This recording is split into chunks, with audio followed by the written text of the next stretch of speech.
سنیں بڑی پیاری حدیث، بڑی خوبصورت حدیث، کنز المال میں دیگر کتب احادیث میں ہے۔ حضرت ابو ہریرہ رضی اللہ تعالیٰ عنہ فرماتے ایک بابا جی نبی پاک کی بارگاہ میں آئے، اور جب وہ واپس جانے لگے تو میں نے عمر پوچھی تو عمر تھی 96 سال۔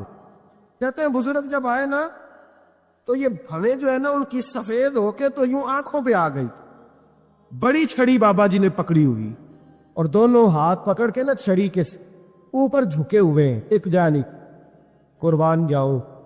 کہتے ہیں جب وہ بزرگ مسجد میں داخل ہوئے تو میرے رسول نے کھڑے ہو کے استقبال فرمایا، کھڑے ہو، اور نبی کریم صلی اللہ علیہ وسلم نے آگے بڑھ کے بابا جی کو بازو سے پکڑا اور بٹھایا۔ حضور بیٹھ پہ، کہا بزرگوں کیسے آئے ہو؟ تو کہتے ہیں وہ بابا جی بات کرتے تو آنکھ کھول کے پہلے حضور کا چہرہ دیکھتے، پھر وہ بات کرتے تو ان کے لب و لہجے کے اندر بڑی پریشانی، بڑی تکلیف، بڑی مایوسی۔ عرض کرنے لگے یا رسول اللہ، حضور زندگی ساری گناہوں میں بیت گئی ہے، حضور غلطیاں ہی غلطیاں، یاد ماضی عذاب ہے، یا رب چھین لے مجھ سے حافظہ میرا۔ اے اللہ کے رسول بڑی لمبی فہرست ہے، پاپ ہی پاپ ہے، کالے سیاہ دفتر ہے۔ یا رسول اللہ صلی اللہ علیہ وسلم جب پلک کے دیکھتا ہو حضور مجھے نیکی دکھائی نہیں دیتی۔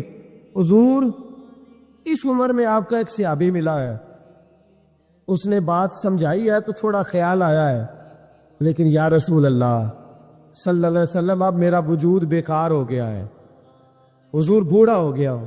3 باتیں کہیں بزرگوں نے اور نرالی کہی۔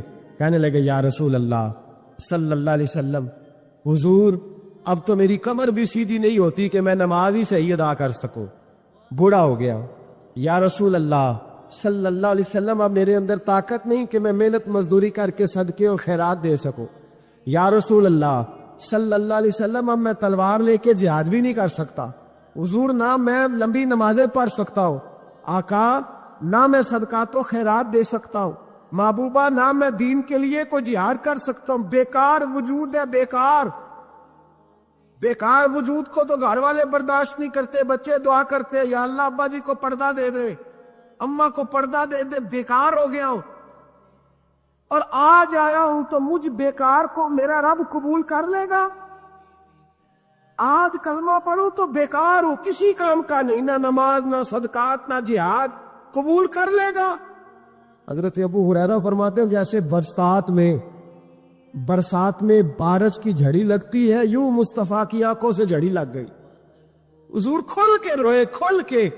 اور میرے حبیب پاک نے فرمایا بزرگوں بڑے مجاہد ہیں، دین کے لیے جہاد کرنے والے بڑے ہیں، رب کریم کو آپ کی تلوار کی اتنی حاجت نہیں، اور فرمایا اس کے خزانے کوئی خالی تو نہیں کہ آپ ہی گویا صدقہ دیں گے تو بھرے جائیں گے، اور فرمایا پھر رب کریم کی شان میں اضافہ نہیں کرتی عبادتیں، وہ تو بندے کو نفع دیتی ہے۔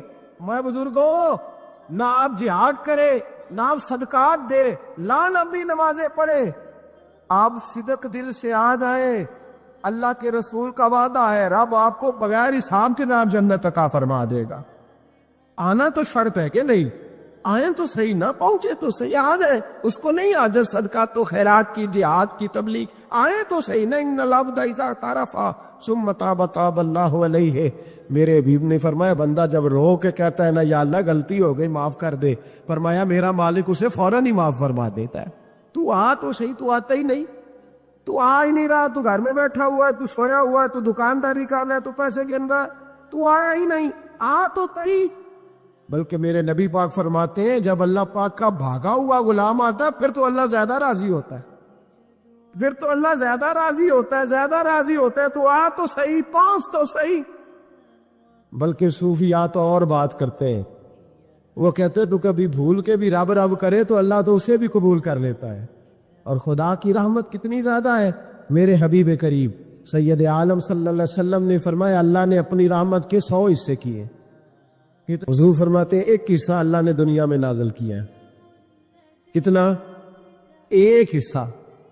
فرمایا یہ جو ماں بیٹے سے پیار کرتی ہے، باپ بیٹے کے لیے مزدوری کرتا ہے، یہ جو بہن بھائی کے لیے روتی ہے، یہ جو بیوی شوہر کے لیے دعا مانگتی ہے، یہ جو بچے ماں باپ سے پیار کرتے ہیں، فرمایا یہ اس ایک رحمت کا نتیجہ ہے، ایک رحمت کا نتیجہ۔ تو صحابہ کہنے لگے یا رسول اللہ وہ 99 کدھر ہے؟ نبی پاک نے فرمایا رب کریم نے سنبھالی ہوئی ہے، قیامت کے دن تمہیں عطا فرمائے گا، ابھی تو ایک نازل کی ہے۔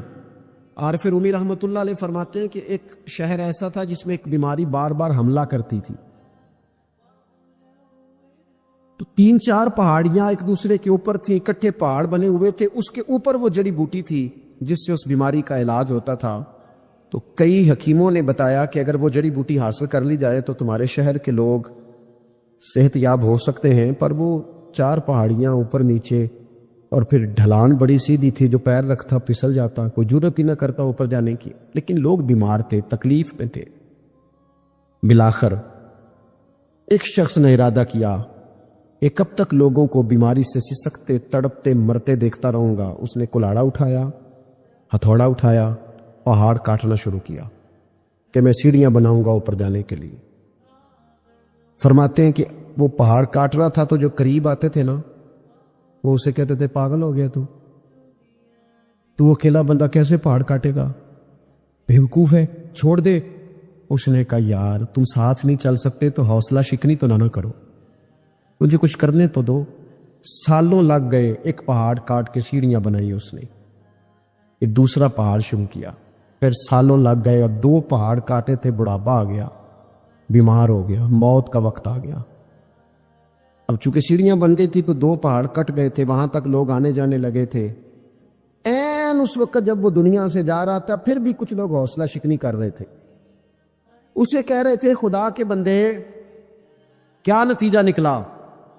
کچھ لوگوں کی ڈیوٹی ہوتی ہے اپوزیشن کا کردار ادا کرنا، اور ہر موقع پر حوصلہ شکنی کرتے۔ اب اس پر آخری وقت آ گیا ہے، باوجود اس کے کچھ لوگوں نے جا کے کہا کیا نتیجہ نکلا جی، تیرے اوپر موت کا وقت آ گیا ہے، تو اوپر تک تو جا نہیں سکا، فائدہ کیا ہوا؟ وہ کہنے لگا بیوقوفو تمہیں پتہ ہی نہیں میں کامیاب ہو کے جا رہا ہوں۔ انہوں نے کہا کس طرح؟ کہنے لگا میں نے آدھا سفر آسان کر دیا ہے، اب جو میرے بعد آئے گا نا اسے صفر سے نہیں شروع کرنا پڑے گا، میں نے آدھا سفر اس کے لیے آسان کر دیا۔ وہ تیسرے پہاڑ سے شروع کرے گا، 2 کاٹے گا تو جڑی بوٹی تک پہنچ جائے گا، لوگوں کو شفا ہونے لگے گی اللہ کے فضل سے۔ ہم پتہ کیا کرتے ہیں، بالخصوص میرے وطن کا رواج یہ ہے کہ لوگ آدھا سفر بھی آسان کرنے کو تیار نہیں، وہ کہتے ہیں نہیں سارا ہی فلانا کرے گا۔ جتنے انبیاء دنیا میں آئے نا میرے دوستو، وہ سارے کامیاب گئے، لیکن کسی کے ساتھ 4 امتی، کسی کے ساتھ 10، کسی کے ساتھ 100، کسی کے ساتھ 200، لیکن نبی کامیاب گئے۔ کیوں؟ کہ اللہ تعالیٰ نے جو ان کے ذمہ ڈیوٹی لگائی تھی، وہ ڈیوٹی انہوں نے پوری ذمہ داری سے سر انجام دی۔ اس ڈیوٹی میں انہوں نے کبھی کوئی کمی دکھائی تو اپنی زندگی میں جد و جہد کریں، کام کریں، بیٹھ کر صرف بات نہ کریں، تنقید نہ کریں، بیٹھ کر صرف منصوبہ بندی نہ کریں۔ اور میرے ملک میں بالخصوص یہ کام ہوتا ہے، تبصرے کرو، چینل کھولو، تنقید کرو، اندر کی خبر لے کے آؤ، کوئی کہانی سناؤ، کوئی نئی سٹوری بناؤ، لیکن کام نہ کرو۔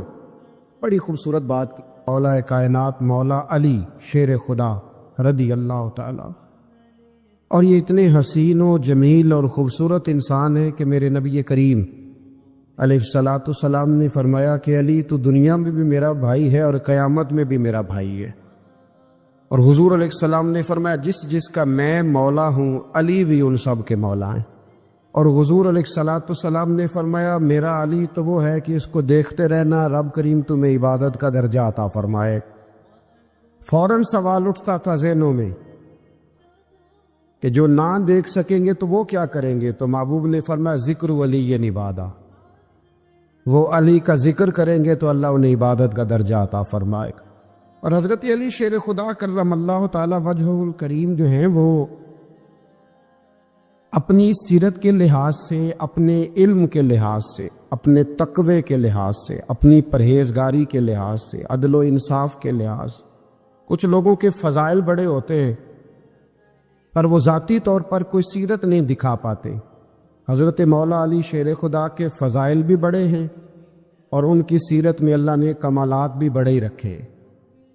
جس طرح نبی کریم علیہ السلام نے جناب ابو طالب کے گھر میں پرورش پائی، مولا علی کے گھر میں حضور رہے، تو مولا علی نبی کریم کے گھر میں رہے، وہاں پرورش پائی حضرت علی شیر خدا نے۔ اور ساری کی ساری ان کی تربیت رسول کریم کی مقدس آنکھوں کے سامنے ہوئی، اور حضور ان سے بڑا ہی پیار کرتے تھے۔ یہ نبی کریم کے بڑے محبوب ہیں، اور اتنے فضائل کتب احادیث میں، اس میں کوئی شک نہیں کہ فضیلت کے لحاظ سے پہلا درجہ حضرت ابو بکر صدیق کا ہی ہے، دوسرا حضرت عمر فاروق کا ہی ہے، تیسرا حضرت عثمان غنی کا ہی ہے۔ لیکن اس میں بھی کوئی شک نہیں کہ کتب احادیث میں کسی کی فضیلت کی اتنی حدیثیں ہیں ہی نہیں جتنی مولا علی شیر خدا کی فضیلت کی حدیثیں، اتنی کہیں نہیں۔ اور تمام صحابہ کے یہ مشیر تھے، تمام لوگ ان سے محبت کرتے تھے، بلکہ حضرت عمر فاروق تو فرمایا کرتے تھے اگر علی ہمارے درمیان نہ ہو تو ہم تو ہلاک ہی ہو جائیں۔ اتنی اللہ کریم نے انہیں عظمت عطا فرمائی، اور ساری زندگی انہوں نے جد و جہد میں گزاری، ساری زندگی۔ حضرت ابو بکر نے بھی خلافت کی، وہ بھی بڑی مشکل تھی لیکن حالات سنبھل گئے۔ حضرت عمر نے بھی خلافت کی، حضرت عثمان غنی نے بھی کی، لیکن مولا علی شیر خدا کی جو خلافت تھی وہ بھی بڑی آزمائش والی تھی۔ مسلمانوں کے اندرونی معاملات کو بھی دیکھنا، بیرونی محاذوں پہ بھی لڑنا، بڑی جد و جہد کی حضرت علی شیر خدا نے۔ ایک بات سب سے پہلے آج ہم نے یہ یاد رکھنی ہے کہ حضور نے فرمایا ہے کہ علی کی محبت ایمان ہے، اور علی کا بغض نفاق ہے۔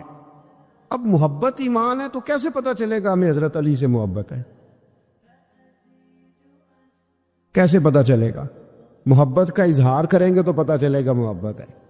ہمارا لب و لہجہ بتائے گا کہ ہمیں حضرت علی سے محبت ہے۔ ہم کبھی ان کے تذکرے پہ خوش ہوں گے تو پتہ چلے گا کہ ہمیں مولا علی سے محبت ہے۔ ہم کبھی ان کا ذکر کی محفل سے جائیں گے تو پتہ چلے گا ہمیں حضرت علی سے محبت ہے۔ کبھی ان کا کوئی قول، کبھی ان کا کوئی ارشاد، کبھی ان کی کوئی بات ہمارے سامنے آئے، پھر ہمیں پتہ چلے گا کہ ہمیں مولا علی شیر خدا سے محبت ہے۔ حضرت علی المرتضیٰ کی محبت ایمان ہے۔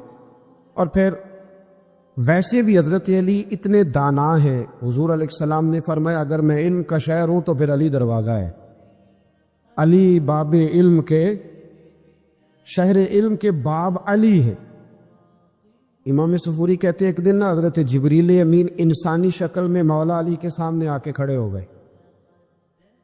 کون؟ حضرت جبرائیل علیہ السلام۔ حضرت جبریل امین کھڑے ہوئے انسانی شکل میں، تو کہنے لگے علی یہ بتائیے کہ جبریل اس وقت کہاں ہے؟ انسانی شکل میں مولا علی سے پوچھتے۔ تو کچھ جو آج کل ہمارے شاگرد حضرات پڑھ جاتے ہیں نا تو وہ ذرا جلدی کرتے ہیں جواب دینے میں۔ بڑوں کو جب جواب بھی دینا بزرگوں کو تو جواب میں بھی آداب کا خیال ہونا چاہیے۔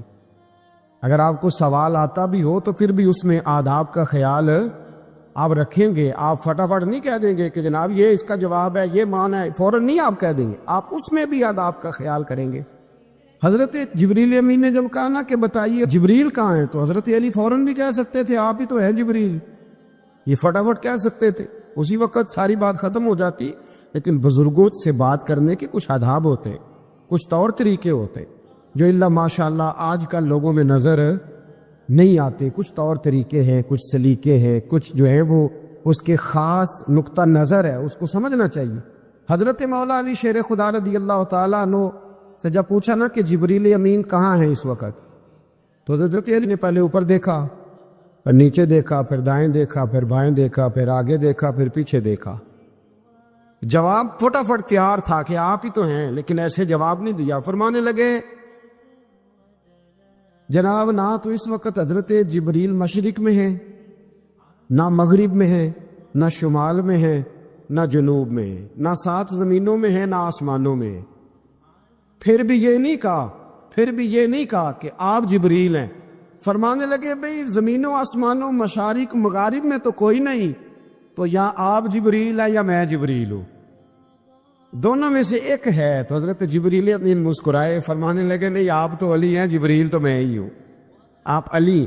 دیکھیں نا بہت سارے لوگ سوال کا جواب دیتے ہیں پر وہ آداب کو ملحوظ خاطر نہیں رکھتے۔ نبی پاک علیہ السلام نے ایک دن نماز 4 رکعتوں کی تھی تو حضور نے 2 پہ سلام پھیر دیا، تو صحابہ سے پوچھا میں نے کتنی پڑھی ہے؟ اور اس کہنے لگے یا رسول اللہ زیادہ پتہ تو آپ کو ہی ہے پر ہمیں لگتا ہے کہ آپ نے 2 پڑھائی ہے۔ یہاں ایسے کرتا ہے کوئی؟ سوال ہی نہیں پیدا ہوتا. یعنی 1 منٹ سے پہلے امام غزالی ایک درویش کے مرید ہو گئے تھے تو بہت بڑے عالم تھے. آپ کو پتہ ہے عالم آدمی کا مرید ہونا اللہ ہی خیر کرے کسی کرامت سے کم نہیں ہوتا. بڑا مشکل ہوتا ہے وہ کسی کی غلامی کرے, وہ بڑا مشکل ہوتا ہے, مطلب کٹھن ماحول ہوتا ہے. تو امام غزالی بیعت ہو گئے تو مرشد نے پہلا وظیفہ یہ بتایا کہ کسی پر اپنے علم کا اظہار نہ کرنا. ہاں, اپنے علم کا اظہار, آپ اس کو آسان وظیفہ سمجھتے ہیں؟ یعنی علم ہو بھی تو بندہ اظہار نہ کرے, بد عزمی ہو جاتی ہے. تو بد عزمی ہو جاتی ہے, نیند نہیں آتی. 2-4 لفظ جو بندہ پڑھ کے آتا ہے نا, اس کو تو نیند نہیں آتی کہ میں پڑھا لکھا ہوں تو میں بتاؤں نا. تو حضرت علی شیر خدا کرم اللہ تعالیٰ وجہ الکریم کے وہ آداب سے مجھے یہ بات یاد آئی کہ امام غزالی کے شیخ نے کہا علم کا اظہار نہ کرنا یہ پہلا وظیفہ ہے. شیخ شہاب الدین سہروردی کہتے ہیں مجھے میرے ماموں حضور غوث پاک کے پاس لے گئے تھے تو جاتے ہوئے میرے رستے میں خیال آ رہا تھا میں الحمدللہ خود پڑھا لکھا ہوں, کہ جب انہوں نے جا کے پیش کیا نا غوث پاک کی بارگاہ میں کچھ دے تو حضور غوث اعظم فرمانے لگے بھرے ہوئے پیالے میں کیا ڈالوں, پہلے ہی فول ہے, کوئی گنجائش ہی نہیں. تو فرماتے ہیں پھر میں اگلی دفعہ گیا تو غرور علم کو توڑ کے گیا, تو پھر میں غوث اعظم کی بارگاہ میں بیٹھا تو اللہ تبارک و تعالیٰ نے پھر مجھے جھولی بھر کے خیرات عطا فرمائی. یاد رکھ. تو کہتے ہیں انہوں نے کہا کہ اظہار نہیں کرنا علم کا. تو بس ایک دن بیٹھے بیٹھے نا ایک بندہ مسئلہ پوچھنے آیا, انہوں نے بزرگوں سے مسئلہ پوچھا, میرے مرشد سے. امام غزالی کہتے ہیں میرے پیر سے مسئلہ پوچھا تو وہ کہنے لگے بھئی مجھے نہیں اس سوال کا جواب آتا. حضرت صاحب نے کہہ دیا مجھے نہیں آتا. کہتے میں قریب تھا, میں نے اس بندے کو بلایا, میں نے کہا مجھے آتا ہے جواب, میں بتاؤں؟ تو کہتے شیخ فرمانے لگے غزالی تیرا کیا خیال ہے, مجھے نہیں تھا جواب آتا, یہ تو تجھے آزمانے کے لیے کہا, تیری ابھی میں نہیں نہ گئی تو کوئی نہیں میاں پھر ابھی تو رستے میں ہی رہے گا. فٹافٹ لوگ کہتے ہم ایسی لاکھوں کتابیں قابل ضبطی سمجھتے جن کو پڑھ کے بیٹے باپ کو خبتی سمجھتے. ایک بات یہ کہ ان سے محبت کرنی ہے, دوسری بات یہ کہ ان کی سیرت. پہلی بات زندگی میں ادب بڑا کیا مولا علی شیر خدا, بڑا ادب کیا. حضرت علی کہتے ہیں میں نے نبی پاک سے ایک سوال پوچھنا تھا تو میں نے 14 دن انتظار کیا. یعنی سوال جو ذہن میں آ جائے تو نمبر پاس ہوتا ہے, تو 14 منٹ انتظار ہوتا ہے, میں نے تو گھنٹے کا ہی نہیں. یعنی 14 منٹ بھی بندے انتظار, سوال ہی پیدا نہیں ہوتا.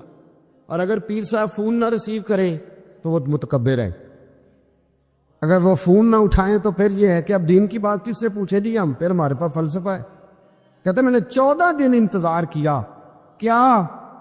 مولا علی فرماتے میرے دل میں خیال تھا کہ کوئی اور آ جائے اور جو میں بات پوچھنا چاہتا ہوں وہ نبی پاک سے پوچھ لے, وہ حضور سے پوچھ لے تو میرا بھی چلو معاملہ بن جائے گا.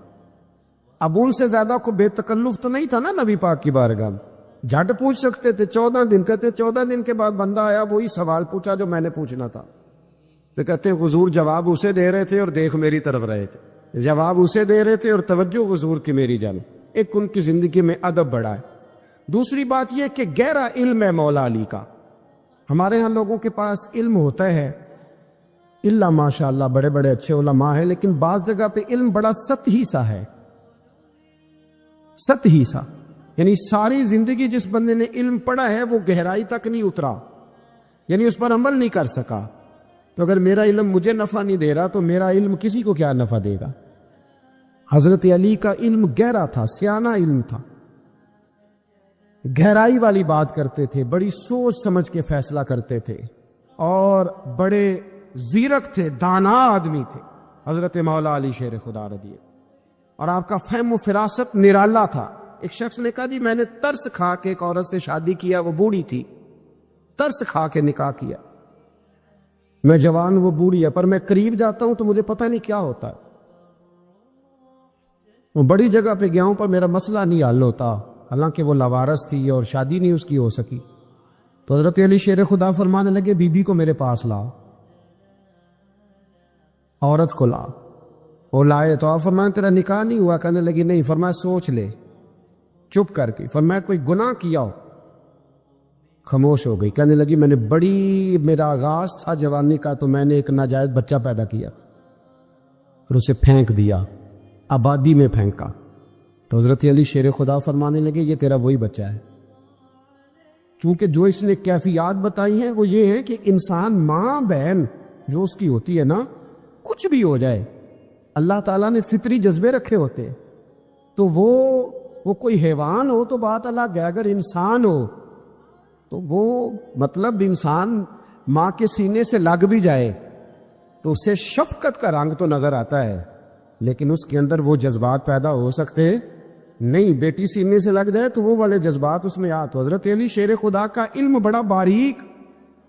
تو آپ فرمانے لگے میاں وہ جو تیرا اس کے اوپر ترس آیا نا، اس کی بھی وجہ یہ ہے کہ تیرا اس سے کوئی ازل سے رشتہ ہے، لہذا تمہارا نکاحی منق اتنا گہرا، سیاںا اور پیچیدہ، یعنی باتوں کی گہرائی تک. آج ہمارے بہت سارے میری طرح کے لوگ تقریر کرتے ہیں تو وہ عوامی نفسیات کے مطابق بات نہیں کر پاتے، کیونکہ ہم جو تقریر رٹ کے آئے ہیں وہ تو ہم نے تو علم ظاہر کرنا ہے، اور نعرہ لگوانا بڑا شوق ہے. جب تک وہ مطلب لوگوں میں شوق نہ پیدا ہو پھر بعد میں گفتگو ہوتی ہے. آج میں جلسہ لوٹ لیا ہے، تو میں کہا کرتا ہوں کہ جلسہ لوٹا نہیں جاتا، جلسے میں تو کچھ لٹایا جاتا ہے، علم دیا جاتا ہے، فہم دیا جاتا ہے، شوق دیا جاتا ہے. تو یہ کیا مطلب بات ہو؟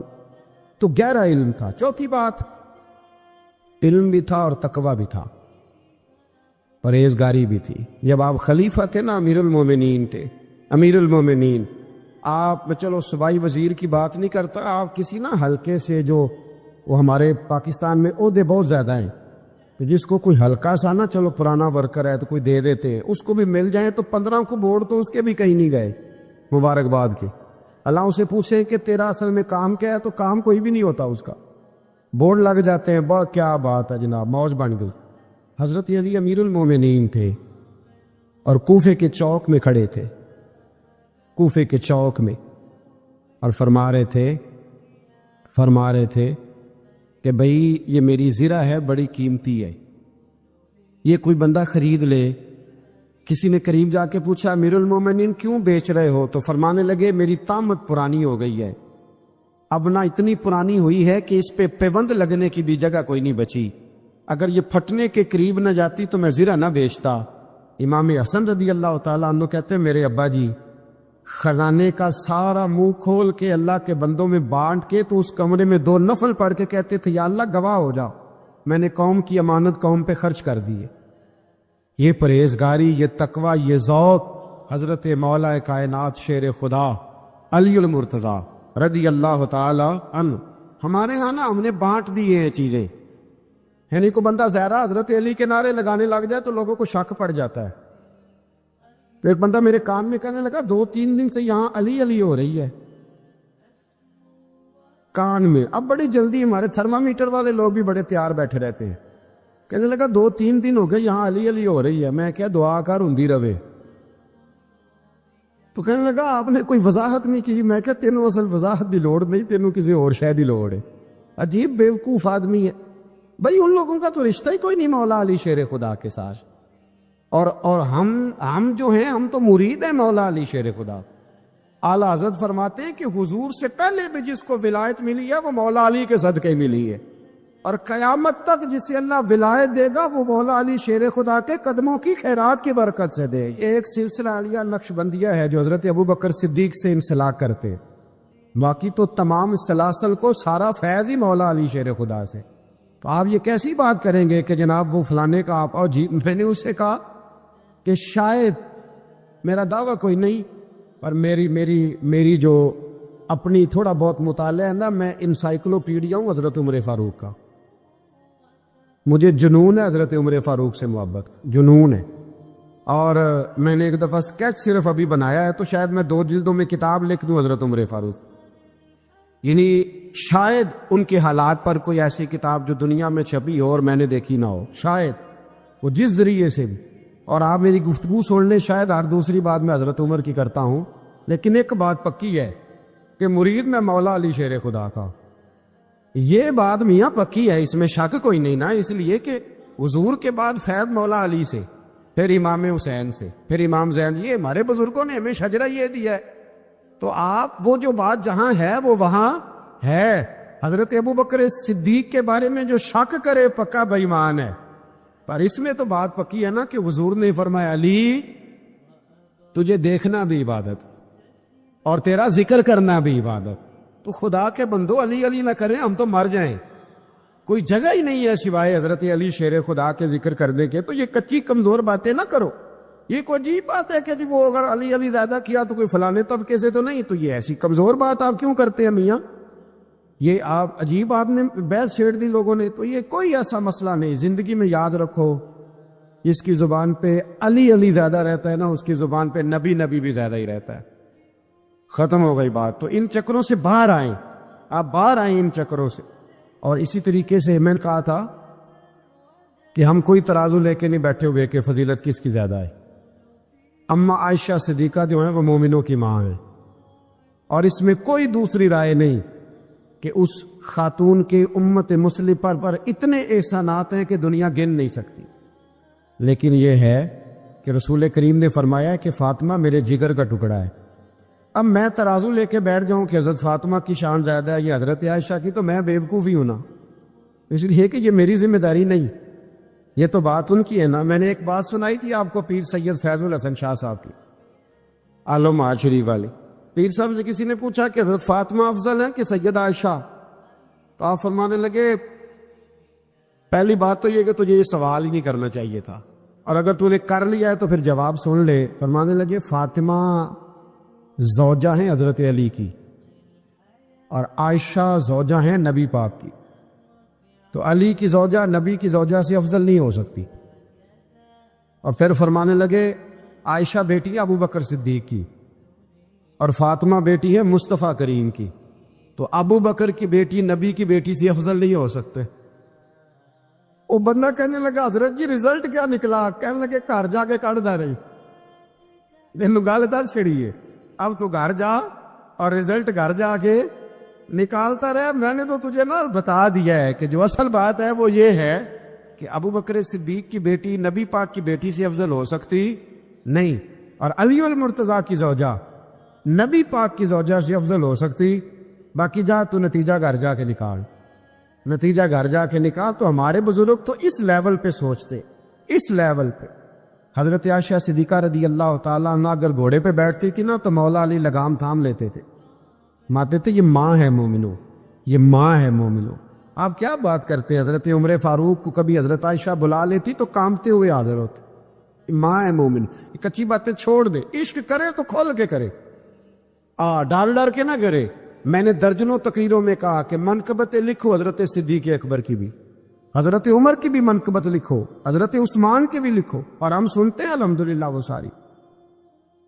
لیکن میرے بھائی یہ یاد رکھیں, اس میں کوئی شک نہیں, ان کی عظمتیں, شانیں, فضیلتیں وہ بلندیاں ہیں. ہمارا یہی عقیدہ ہے, اور الحمدللہ ہماری نسلیں بھی اسی پہ قائم رہیں گی.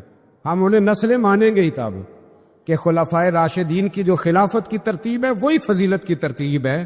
لیکن میاں یہ بھی تو ہے نا کہ جس کا جو مرشد ہو نا, اسے وہ بہرحال دوسروں سے افضل جانے گا تو فیض پائے گا, وہ جانے گا. تو اس لیے نظریہ ہمارا یہی ہے کہ وہ خلفائے ثلاثہ حضرت مولا علی سے, اور حضرت علی کا اپنا فرمان ہے. آپ فرمایا کرتے تھے جس نے مجھے ابو بکر صدیق اور عمر فاروق سے افضل کہا میں اسے مفتری کی سزا, جھوٹے کی سزا دوں گا, اسے کوڑے ماروں گا, کوڑے ماروں گا. وہ جھوٹا ہے جو مجھے ابو بکر اور عمر سے افضل کہتا ہے. تو ان کی تو اپنی بات, اور میں نے وہ بڑی تفصیل کے ساتھ ایک دفعہ عرض کیا تھا کہ حضرت علی تو خود ممبر کوفہ پہ بیٹھ کے بتایا کرتے تھے کہ اگر میرے جیسے بہادر سے پوچھو کہ بہادر کون ہے تو میں ابو بکر صدیق کا نام بتاؤں گا. تو اس لیے مطلب اب ہم سہم جائیں فٹافٹ کہ فلانا نہ ناراض ہو جائے. تو بھئی جب ہم درجنوں جمعے حضرت صدیق اکبر پہ پڑھاتے ہیں اس وقت تو نہیں نا کسی کو ٹینشن ہوتی. جب حضرت عمر پہ پڑھاتے ہیں, حضرت عثمان پہ, تو ویسے بھی بندوں کو جواب دینے کا اگر انسان مزاج بنا لے تو کس کس کو مطمئن کرے گا. یہ تو 4 ادھر نکل جاتے ہیں تو 15 ادھر نکل جاتے ہیں. آپ ذہن اللہ رسول کو جواب دینے کا بنائے. نبی کریم علیہ السلام نے فرمایا اللہم انی اعوذ بک من العلم لا ینفع, اے اللہ میں اس علم سے تیری پناہ مانگتا ہوں جو علم تو ہو پر اس سے نفع نہ اٹھایا جا سکے, جو علم تو ہو پر اس پر عمل نہ ہو. داتا صاحب رحمۃ اللہ علیہ فرماتے ہیں علم ہمیشہ اس لیے سیکھنا کہ اللہ تبارک و تعالیٰ تمہیں اس کا نفع عطا کرے. اور پھر آگے بڑھتے ہیں تو آپ فرماتے ہیں جب علم سیکھ لو تو پھر نہ اللہ رسول سے عشق کرنا, فرماتے ہیں پھر نمازیں پڑھنا آسان ہو جائے گا، روزے رکھنا آسان ہو جائے گا، قرآن مجید پڑھنا آسان، محبت کرنا۔ اور آپ نے مثال دی، جہاں بھی کوئی بات سمجھاتے ہیں ایک مثال دیتے ہیں، مثال دی۔ فرمانے لگے حضرت عبداللہ ابن مبارک رحمۃ اللہ تعالیٰ علیہ، فرماتے ہیں میں شروع میں ایک عورت پہ عاشق ہو گیا تھا،